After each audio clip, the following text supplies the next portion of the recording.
everybody, and welcome back to a new reading from Mr. Teach Reads. Before we get started for you, I have a riddle. Let me know the answer in the comments if you know. Okay, what is yours but is used by your family and friends more? Let me know in the comments if you know that answer to today's riddle. Let's get started with today's new story. We have a brand new book. I have not read it before. It is called Boris and Bella. You know, it's October. Halloween is coming up. I thought this would be a fun October book for us to read. Boris and Bella. Here we go. Let's get started.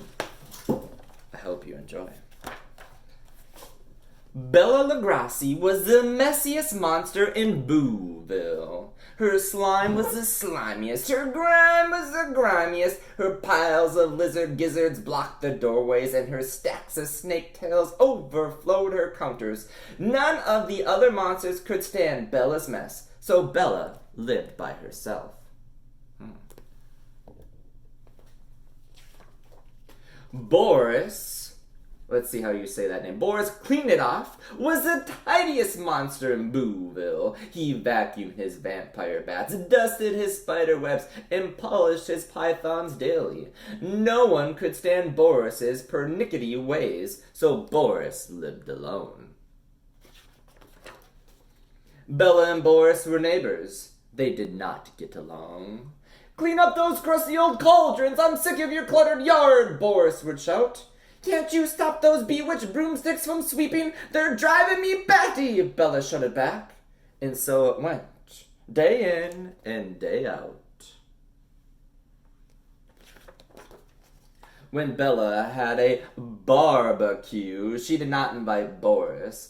And on Valentine's Day, Boris sent chocolate-covered gargoyle boils to everyone but Bella. Here, goat guts are red, rat tails are pink, Bella's a drip, and her feet really stink. Wow, what a beautiful poem. Then came Halloween. "I think I'll have a Halloween party," said Bella. She made a long guest list with everyone on it but Boris. When Boris heard about Bella's party, he decided to have his own. Who needs Bella's stupid shindig, he thought. He invited everyone but Bella. Both monsters mailed their invitations, and both waited for the replies. "I'm not coming to your party," Frankenstein said to Bella. "Why not?" Bella shouted. "I'm going to Harry Beastie's party. His dust bunnies don't bite, and he makes a great caterpillar cupcake." Monsters called Bella for the rest of the day. Everyone was going to Harry Beastie's party instead of hers. Meanwhile, more monsters called Boris about his party. "I can't come to your party," said Maury Mummy. "Why not?" Boris demanded. "I'll be at Harry Beastie's party. He doesn't worry about claw marks scuffing the floors." Halloween night soared in on its bat wings. It was cold and dark, the perfect night for a party. Bella sat by herself in her messy cave. "Drat that hairy beastie! My party would have been an absolute scream!" Boris sat by himself in his tidy dungeon. "Drat that hairy beastie! My party would have been frighteningly delightful!" Bella stomped out of her cave. She was going to give Harry a piece of her mind. Boris stormed out of his dungeon. "How dare that hairy beastie ruin everything!" "Out of my way!" yelled Bella. She pushed Boris aside and tromped into the party, tracking mud all over. "You get out of my way!" demanded Boris. He pushed Bella back and wiped his feet on the mat.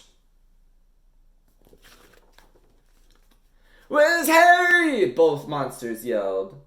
The guests couldn't hear them. They were too busy shrieking and screaming. "Humph," said Bella. "Humph," said Boris.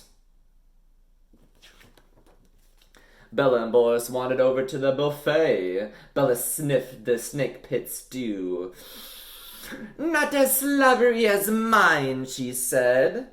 Boris nibbled a maggot muffin. "Too much muffin, not enough maggot," he mumbled. Bella watched some monsters play pin the head on the headless horseman. "What a bore," she sneered. Boris eyed the monsters bobbing for eyeballs. "Oh, what a snore," he said. Now that is a Halloween party. Just then, the Howling Wolfman band burst into the monster mumbo. Soon every ghoul in town was shaking and quaking.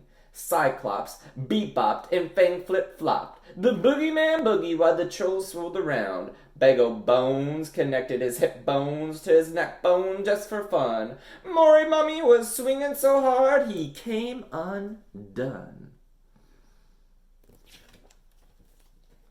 "Look at them carrying on," Bella mumbled. "They're making fools of themselves," Boris said.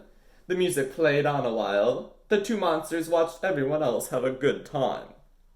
Bella sighed. She loved to dance. Boris looked down at the floor. He hadn't danced in so long. Bella looked at Boris shyly. "Maybe we should show him how it's done," she said. Boris smiled. "We could try," he said. When Bella and Boris came together, they discovered an amazing thing. "You're just the right size," they cried. The two monsters galloped in perfect time to the music. They danced so well, the other monsters cleared off the dance floor to watch. "Not bad for a grime fighter like you," said Bella.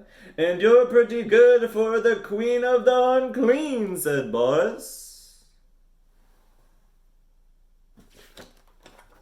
After the dance, they shared a bubbly cup of ghoul drool. When Bella wiped her mouth on her sleeve, Boris didn't say a word. And when Boris cleaned his cup with his handkerchief, Bella didn't tease him.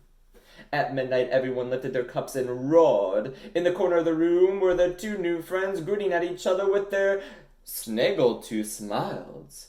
"Happy Halloween, boys! Clean it off!"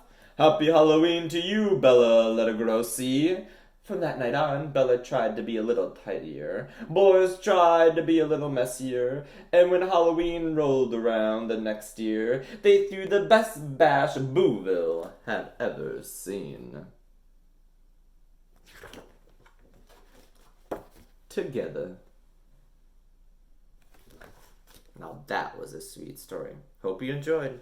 Peace!